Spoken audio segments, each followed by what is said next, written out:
তো হ্যালো বন্ধুরা, আজকে আমি গিয়েছিলাম বর্ধমান মেডিকেল কলেজে দেখাতে। আর সেখানে গিয়ে যে আমার সাথে এরকম হয়ে যাবে সেটা আমি ভাবতেই পারিনি। তো আমার সাথে কি হয়েছিল সেটি দেখার জন্য ভিডিওটা শেষ পর্যন্ত দেখ। তারপরে ভোর 5টার সময় উঠে আমি হয়ে গেলাম রেডি। আর রেডি হয়ে যাওয়ার পর আমি চলে এলাম আমাদের বাস স্ট্যান্ড। আর এখানে তো অনেকে অন্ধকার আর বাসে অনেক ভিড় ছিল, সেই কারণে আমি বাসের ভিডিওটা করতে পারিনি। তারপরে আমি স্টেশনে নেমে ভিডিওটা অন করলাম। আর ভিডিওটা অন করে দেখি এত ভোর, কিন্তু এখানে প্রায় অনেক লোক চলে এসেছে। তারপরে আমি চেপে পড়ি। তারই পরে আমাদের ট্রেনটি মানকড় থেকে বর্ধমান রওনা দিয়ে দিল। আর যাওয়ার সময় কয়েকটি ট্রেন দাঁড়িয়েছিল, তাই সেই ট্রেনগুলি আবার জানলা দিক থেকে দেখছিল।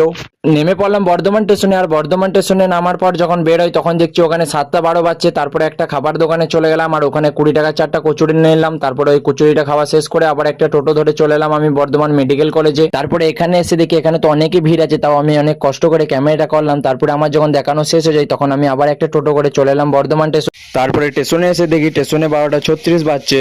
আর ট্রেনে উঠে দেখি ট্রেন তো পুরোই ফাঁকা, তাই আমরা সিটও পেয়ে গেছি। তারপরে সিটে বসে বসে আমি জানলা দিয়ে যখন ক্যামেরা করছিলাম তখন দেখছি প্রবল জোরে বৃষ্টি নেমে যায়। আর আমার মোবাইলে চার্জটাও ছিল না যে আমি ভিডিওটা পুরো কমপ্লিট করতে পারবো। তো আজকের ভিডিওটা এতটাই। তো ভিডিওটা ভালো লাগলে চ্যানেলটা সাবস্ক্রাইব করবে আর ভিডিওতে একটি লাইক করে দেবেন।